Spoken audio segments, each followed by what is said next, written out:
안녕하세요. 반갑습니다. 자, 예전에 미국 대통령 선거에서 그 유명한 슬로건이 있었죠. 바보야, 문제는 경제야. 이런 내용인데 이것이 빅 히트를 쳐서 정말 대선에 혁혁한 공을 세웠습니다. 자, 그 바보야, 문제는 경제야. 자, 이 말을 제가 바꿔서 바보야, 문제는 언론이야. 자, 바보야, 문제는 언론이야 라는 내용으로 방송을 진행해 드립니다.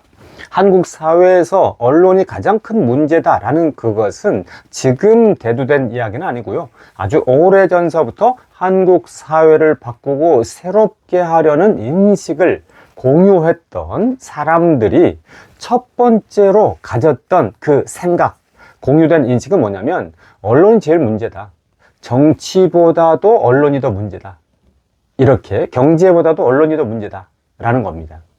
그러면 왜 언론이 문제일까요? 바로 그것은 이 언론이 보도 기능만 담당해야 됩니다. 그래서 알릴 거 알리고 또 알리지 않을 거 알리지 않고, 그래서 보도하고 팩트를 전한 것에서 딱 멈춰야 되는데, 이 언론이 바로 재판을 하기 시작하는 겁니다. 즉 언론이 사법부의 기능 또는 사법부의 효력과 효과를 같이 동반하려고 하는 데서 문제가 있는 것이죠. 그래서 언론 대통령, 또 심지어 언론은 이제 지금은 인터넷 신문이지만 예전엔 종이 신문일 때 밤에 막 찍어가지고 아침에 이제 조간신문 배달하잖아요. 그래서 밤에 찍기 때문에 밤의 대통령 이렇게 부르기도 했었습니다. 그래서 그 언론이 재판을 하는 게, 또 언론이 심판을 하는 게 참 문제인데요. 요즘에 이제 우리가 이거를 아주 이제 깊이 공감하고 있죠. 언론이 과도하게 이 심판적 이런 기능까지 담당을 하면서 덧칠하고, 그 다음에 이제 덧씌우고, 자극적으로 내보내면서 반복적으로 내보내면서 팩트만 전하는 것이 아니라 거기에 국민이 윤리적으로 도덕적으로 심판하게 만드는, 그래서 사회적으로 낙인 찍게 만드는 이런 언론의 아주 안 좋은 이런 기능. 그러면서 또 반대로 언론이 그렇게 먹잇감을 던져주면서 그렇게 만들어 놓고서는 언론이 또 반대로 학습했다느니 따라했다느니 이렇게 또 되치기를 이야기하는데요. 그건 결국은 뭘까요? 왜 학습을 하고 왜 따라하는 것을 할까요?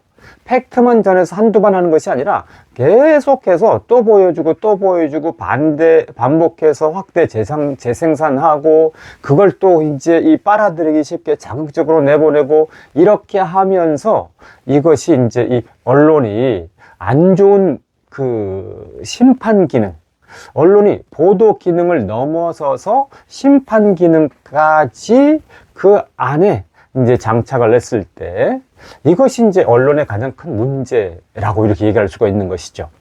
이 언론 재판은 그 다음에 나아가서 여론 재판으로 이어집니다. 여론 재판은 이제 어떤 문제가 생기거나 사고가 생기거나 사건이 생겼을 때 그것이 사법부의 판단까지 딱 정해진 그 기간 내에 심판을 받는 것인데, 이미 이 사법부의 심판이라든지 하는 이런 과정이 완료되기 전에 이미 이 여론을 통해서 심판을 내리는 겁니다. 그런데 이 여론 심판이 훨씬 더 무서운 것이, 예를 들어서 사법부의 심판은 일정 기간 동안 또는 어떤 벌금이라든지 집행유예라든지 일정 기간 동안에 어떤 그것을 내가 감수하면 그것으로 끝나는데, 이 여론 재판은 경우에 따라서는 평생 가는 거죠. 그리고 이 여론 재판은 사회적 낙인적 찍기로 이어지는 거고, 이 여론 재판은 거의 인격 구시, 인권 말살 이렇게 되는 것이어서 이 여론 재판이 사실 굉장히 안 좋은 겁니다. 그래서 깨어있는 사회, 깨어있는 국민, 또 깨어있는 의식일수록 이런 여론 재판에 기대지 않는 건데요. 그렇지 않으면 이 여론 재판이 그 다음에 이제 이 검찰과 사법부, 즉 이 법원 쪽, 판사 쪽에도 영향을 미치는데, 이 여론에 기대서 이제 이 검찰이나 검사가 더 세게 나가고, 또 이 여론에 기대서 여론의 눈치와 의견을 반영하고 하는, 이것이 이제 영향이 있는 것이고요. 그 다음에 이제 사법부에서도, 즉 판사가 판단을 하게 될 때에 그냥 순수하게 하는 것이 아니라 이제 여론의 동향을 종향을 주시하고, 또 여론의 눈치를 보고, 또 여론의 흐름을 생각을 하면서 이제 부담을 갖는, 거의 그러죠. 그래서 이 여론이 과도하게 집중되어 있으면 그쪽에 영향을 받고, 여론이 별로 이제 집중하지 않으면 또 영향을 덜 받고 하는 이런 것인데요. 그래서 이런 여론 재판이 검찰 쪽에도 영향을 미치고, 또 이 사법부, 이 법원 쪽에도 영향을 미치는 것을 사실 부정할 수가 없죠. 그러면 이런 결과가 결국은 어디서부터 출발했느냐? 바로 이제 언론서부터 출발하는 겁니다. 언론이 재판을 하기 시작을 해서 그것이 이제 여론 재판으로 이어지고, 여론 재판의 그 흐름, 여론 재판의 흐름과 여론 재판이 형성된 그것에 따라서 검사가 어떻게 하고 판사도 어떻게 하고 하는 이런 것이어서 결국은 언론이 문제. 그래서 오늘 방송 처음에 말씀드린 것처럼 바보야, 언론이 문제야 라는 이것이 딱 알맞다, 정확하다 라고 이렇게 이야기를 할 수가 있는 것입니다. 그래서 우리는 이 언론이 문제라는 인식을 공유하면서 언론에 순응하고, 언론을 따라가고, 또 언론을 축해 세우는 게 아니고요, 언론의 감시자가 되어야 됩니다. 그것이 깨어있는 사회, 또 발전하는 사회가 되죠.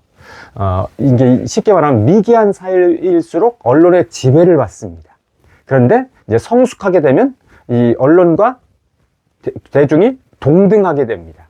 그런데 더 성숙하면 언론 위에 대중이 있어서 이 언론이 대중의 눈치를 보는 거죠. 자, 이 개념을 잘 기억하시면 좋은데요. 미숙한 사회일수록 이 언론 아래 대중이 있어서 언론이 대중을 지배한다. 그 다음 성숙하면 언론과 대중이 동등한 위치와 지위를 갖는다. 더 성숙해지면 이 언론 위에 대중이나 국민이 있다. 이렇게 되는 건데요. 그래서 이 언론을 순응하고, 언론에 대해서 내가 잠잠히 있고 조용히 있고 이런 것은 절대로 능사가 아니고요. 깨어있는 시민, 깨어있는 의식이라면 언론의 잘못된 것에 대해서 말을 할 수 있어야 되고, 또는 잘못됐구나 하고 내가 인지를 하고 있어야 된다. 그리고 어떨 때에는 이 잘못된 언론에 대해서 내가 항의 메일을 또 기자에게 보낼 수도 있고, 이렇게 되는 겁니다. 또는 이제 앞서서 황색 언론, 옐로우 저널리즘, 이런 것에 대해서 경각심을 일깨우는 어떤 뭐 단체나 모임이 있으면 또 그런데 응원도 하고, 이렇게 하는 거죠. 근데 가장 중요한 것은 뭐냐면 바로 이렇게 언론이 문제라는 이 인식을 공유하고 있는 이 자체입니다. 그래야 이것이 점점 파도처럼 계속 이제 밀려가면서 퍼져갈 수 있는 것이죠. 자, 그래서 언론이 보도 기능을 넘어서 심판 기능까지, 재판 기능까지, 그래서 여론 재판을 몰고 가는 이 언론의 문제점, 그것을 말씀을 드렸습니다. 자, 함께 들어주셔서 감사합니다. 고맙습니다.